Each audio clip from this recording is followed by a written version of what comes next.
being part of a community here in CrossFit. And I just want to take 2 seconds. I'm sure all of you know this since you're members here, but the leadership at CrossFit 696 is exceptional. Yeah. Probably between Eddie, Kim, myself, my husband, Dr. Raju, who could not be here, we visited hundreds of CrossFit gyms and spoken to literally hundreds of affiliate owners. And Matt, Chris, Megan, they really understand the full potential of what this methodology can bring to all of you. Again, not just in terms of your own personal physical health, but your mental health and your metabolic health. And so that kind of lays the groundwork for our topic today, which is focused on protein. And I like to start this seminar by taking a step back and just having all of you think for a minute about what is food? What is food? And I would love to hear, make this interactive. When you think of food, what comes to your mind? What? Avocados. Okay, so that's a specific food. What else? Fuel. Comes from the earth. Fish, chicken, flavorful, nice steak. Nutrition. Enjoyment. Who said enjoyment? I love that. I think that is so important, right? So we, as humans, are social creatures. And a lot of times when people start to talk about nutrition, they completely remove the social aspect, the cultural aspect. Food can connect us, food brings us together. Having a meal with someone is a great way to build a relationship. And so whenever I think about how I'm gonna advise my patients or anyone who comes to me for nutrition guidance, I always try to keep this component, the social component, the cultural component in mind, because otherwise whatever I recommend is definitely not gonna be successful in the long term. So I think what we have here is some specific examples. Fuel and energy is kind of what food does for us. I think this is a good guideline, from the earth, or, if it is in its natural form. And yeah, nutrition kind of goes along with fuel and energy. But thinking even a little bit deeper, ultimately, food should be something that we consume that nourishes our body and fuels the things that we need to do throughout the day. And when you come at it from that framework, it comes to our understanding that a lot of the things that we consume, maybe sometimes for enjoyment, sometimes for stress relief, sometimes just to be part of a crowd, is not really food. I mean, a simple example is alcohol. So yeah, we all have a drink from time to time, but it's not nourishing our body, it's not fueling us in any meaningful way, and in fact, it's a poison in many ways.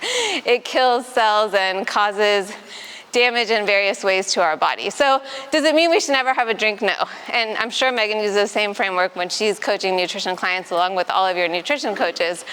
But we want to kind of minimize consumption of things that are not food and prioritize consumption of things that are food. And in our current modern environment, it can be really confusing because a lot of things are presented to us that are actually not food. A lot of processed things, a lot of things in boxes, a lot of things that have additives. And so, yeah, the first question is always like, what is food? And so then we get to, what are the components of food? And in the nutrition framework and the science framework, all food breaks down into 3 macronutrients. So macronutrients are kind of the big picture parts of what food is made of. And protein is one of them. And does anyone know what the other 2 are? Carbs. And what else? Fat, yeah. And so anyone who's telling you to eliminate any one of these 3 macronutrients, again, like a red flag should go up. Because when we look around in our environment and what is natural and what comes from the earth and what's not processed, these 3 macronutrients are components of all food. Now, definitely there can be whole grain and natural carbs and processed carbs. And then there are healthy fats like from avocados or olives or other whole foods. And then there's not so healthy fats like trans fats, which are industrially processed, or lots of conversations around seed oils, which are industrially processed fats. But we are going to be consuming some combination of all three of these macronutrients. So why is protein essential? And why is it important to prioritize consuming a certain amount of protein, protein with every meal, making sure protein is part of a balanced snack? Give me your ideas and answers. Partly. So definitely protein is part of your muscle health. Actually, what helps us move and activate our movement patterns is carbs. So carbs are generally the fuel for our body, but protein is a building block.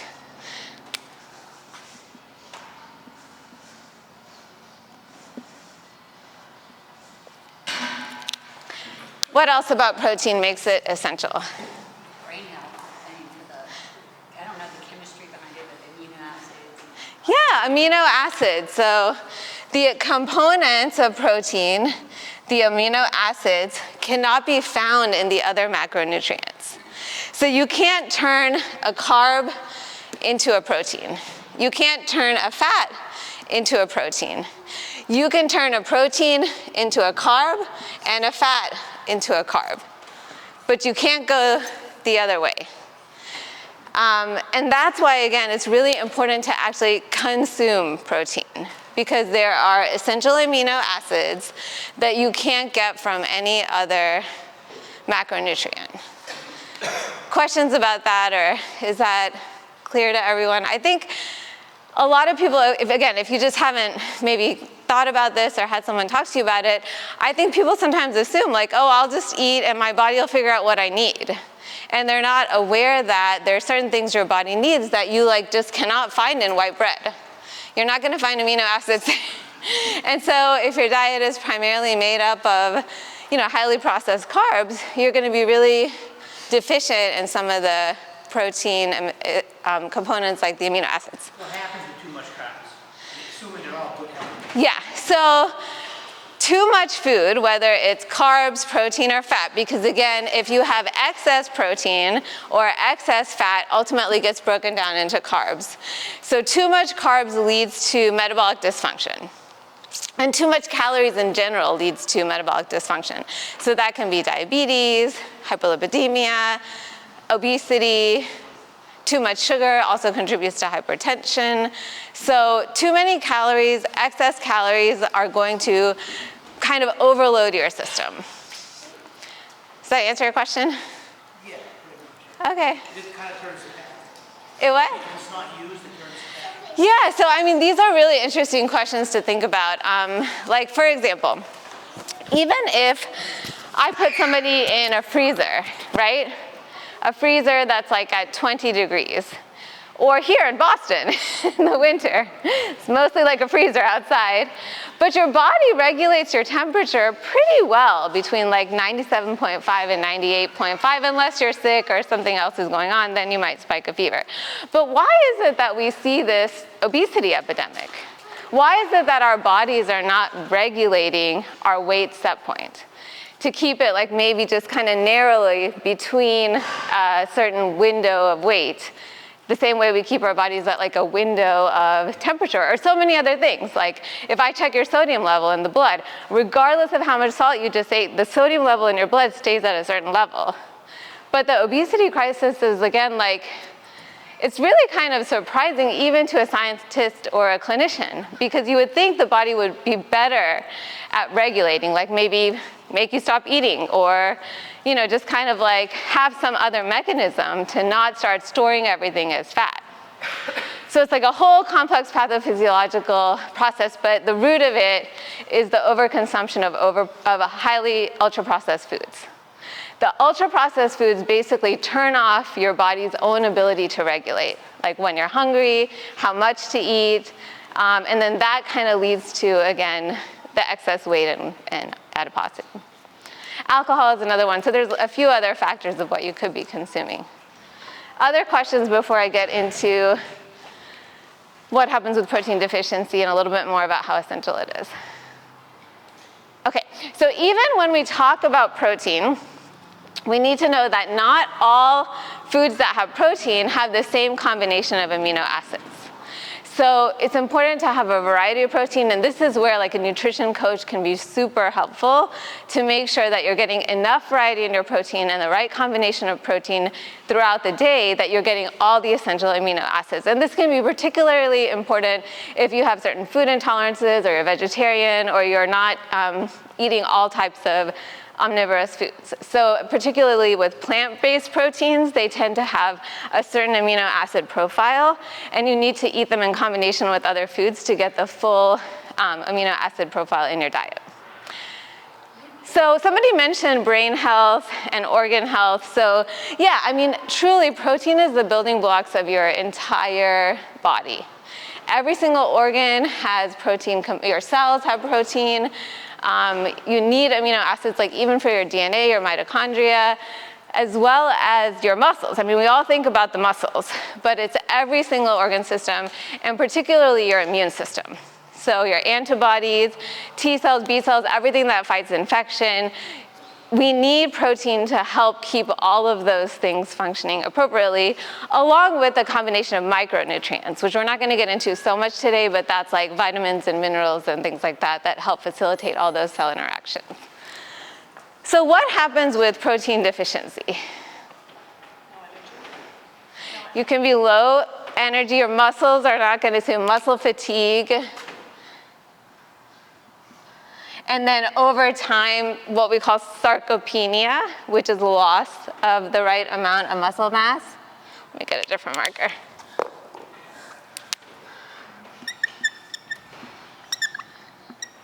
And then that can lead to general fatigue. What else?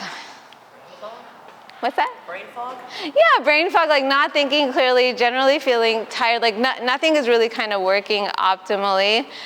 Sometimes chronic pain can become a part of that. But more so, I think what we see more commonly is like poor metabolism. So it's like kind of a cascade. Your muscles are tired, you start to lose muscle mass, then that decreases your metabolism. And then you have metabolic disease. And so in addition to potentially consuming excess carbs or excess amounts of the wrong types of food, you're more prone to having metabolic dysfunction with things like diabetes, hypertension, hyperlipidemia, other abnormal blood markers, kidney disease, all these things, because you're not appropriately nourishing your body. So I hope between Matt's really awesome video and this seminar, you guys are all kind of able to understand for yourselves and explain to other people why protein in the diet is so important. I don't know how much more time we have. We could talk a little bit more about like how much protein, or I could take some questions. I had a question. Yeah. How many grams of protein Yeah. a normal sized person intake? Yeah. Or does it matter the size? It absolutely matters your size. So anything, whether it's we're talking about nutrition and food or medications and dosing, is going to be dependent on your size. So in terms of how much, again, a great way to figure out exactly how much is starting with the in-body. So the in-body tells you what is your current muscle mass and what is your current metabolism. And then it gives a range like of goals based on your activity level. I think some good rules of thumb are that you should be getting 20 to 25% of your daily calories from protein. So if we're talking about like an average sized male who's training CrossFit, like maybe around 175 pounds, so taking in about 2,000 calories. So 25% of that is going to be around 500 calories. So if you divide that by 4, definitely like well over 100 to like I would say 125 grams would be like a low goal. You probably wouldn't want to go too much over like 130 to 140, but then this is kind of where we get into personalized nutrition guidance, because it depends. Like, are you trying to build muscle? Are you trying to lose some fat? What is your activity level? Like, when you're here, are you really pushing intensity? All these types of things are going to factor into like the more specific number. But So activity, you should have a little bit more. yeah, so to fuel your activity, you want to have a little bit more of all the macronutrients. Now, when we get into like competition and elite performance, you might tip the balance a little bit towards carbs, but for the average person, you really don't need excess carbs to fuel your activity. You just need to get a little bit more calories with the balance of the macronutrients. And then when it comes to, again, like I think professional nutrition guidance is so helpful because we don't expect the average person to be able to figure all this out. And then figure out like how much to eat and which foods and make a meal plan that fits into all this. So that we have lots of tools available through the nutrition coaching that can just make it simple for average athletes and patients. Other questions? Yes? Energy protein bars, are those good for those people? Yeah, so I love this question. So, I mean, not all processing of food is bad, right? So that's why I'm always careful to say ultra processed. So some processing of food is highly beneficial. Like, so for example, like Greek yogurt is a processed food. Like non-fat Greek yogurt is a great source of protein. We've removed the fat and sugar. We're eating like, whole food protein, but just the protein component. Same with the high quality like protein powder. So as long as it's a trusted brand with pretty easy to read ingredients, I think a high quality protein powder can be a good supplement, similar to like creatine and a couple of other supplements that can benefit most middle-aged and older adults. So I don't think there's anything wrong with the protein powder. Now that I think is different from like protein bars. Protein bars tend to have a bunch of added sugar and fat and other ingredients to make it taste good. So I try to recommend to my patients, like, don't make that a primary source of your protein. If you're adding it, like make a smoothie or having once a day protein shake with a good quality protein powder, I think that's totally fine. But like if your everyday breakfast is a protein bar, you're kind of missing out on all the benefits of eating some whole foods that would also provide you with fiber and micronutrients. So yeah, again, I think it's confusing. The language is confusing when we say processed, but protein powder can be good. Do you guys sell one here? Like any brand of protein powder? Okay, like Ascent is a good one. There's a few good ones. We could talk after if you want recommendations. Other questions? Yeah? Does the time of day matter when you eat or in Yeah. relation to your workout? Yeah, so if you're like a really high performance athlete, there can be some slight benefits to fueling like right before, right after. I think it can be individual, so you can kind of play with it and see. Some people just like cannot work out right after consuming something within an hour. Some people do better if they eat something an hour before. So I think experimenting on yourself and sort of figuring it out is good. In terms of your overall general metabolic health, I don't think it matters. That said, I'll make one caveat to that, but as long as you're getting an adequate amount of protein in a 24-hour period, you're gonna be good. That said, I don't recommend like fasting or only 1 or 2 meals because it is hard to get this amount of protein absorbed and utilized in only 1 or 2 meals. You generally need like to eat 3 to 5 times a day to get this amount of protein. Yes? I always work out in the morning usually, and I'm not a morning eater, and I found out recently it's bad to work out on an empty stomach, so I've been trying to eat, but it's hard for me in the morning. Do you have any recommendations on like what I can eat quick when I'm getting the kids off to school and getting there for my workout? Yeah, so what do you mean when you say you found out it's bad to work out on it? I guess it's like when you work out, it's eating away at your muscles rather than helping to build them if you're working out on an empty stomach. This is what I heard, so like Yeah. you know. I'm like, did Megan say that? Because I don't want to contradict her. Okay. I'm trying to build muscle. I'm trying to lose weight, so I don't want to, I don't want to. Yeah. So I think definitely it's not bad to work out on an empty stomach. Let me just put that out there. All throughout the history of humanity, our bodies have operated on empty stomachs. I mean, we didn't always have so much like food available, and we could go like deeper into different things like once in a while fasting and kind of what all these things can do for your health benefits. But I do think my first question for that would be like, are you eating 3 meals a day? Yeah. Okay. Not probably the right time, but yeah. So the timing is less important to me as long as they're spaced at least 2 to 3 hours apart. But if you're getting 3 meals a day and you're hitting your protein goal, maybe it's like 80 to 90 grams or 100 grams, you know, depending on your nutrition coach's recommendations. I don't think it's super critical whether you eat before or after your workout. Yeah, your body could utilize the protein from the previous 24 hours. The problem comes in when people are in a hurry to lose weight and they start too far under consuming calories and at the same time under consuming protein, and that can work against you in terms of muscle mass and building strength and improving power and all those kinds of things.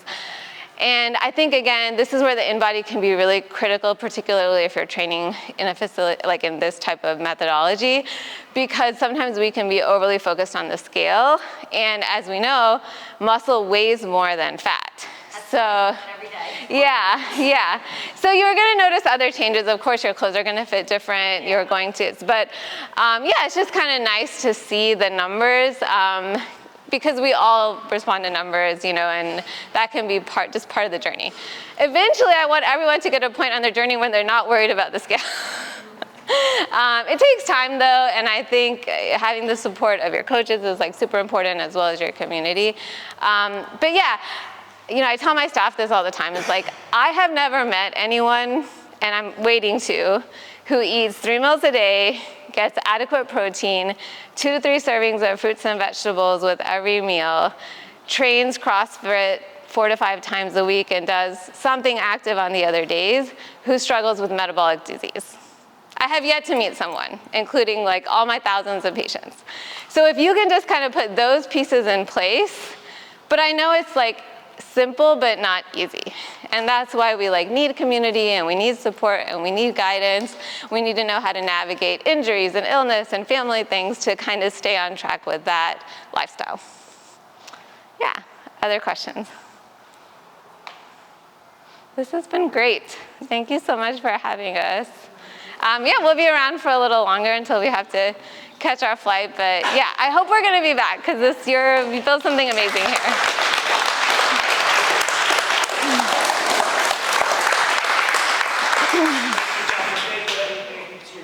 Thank you to all of you guys for showing up on Saturday to learn and grow and sweat with us. Yeah.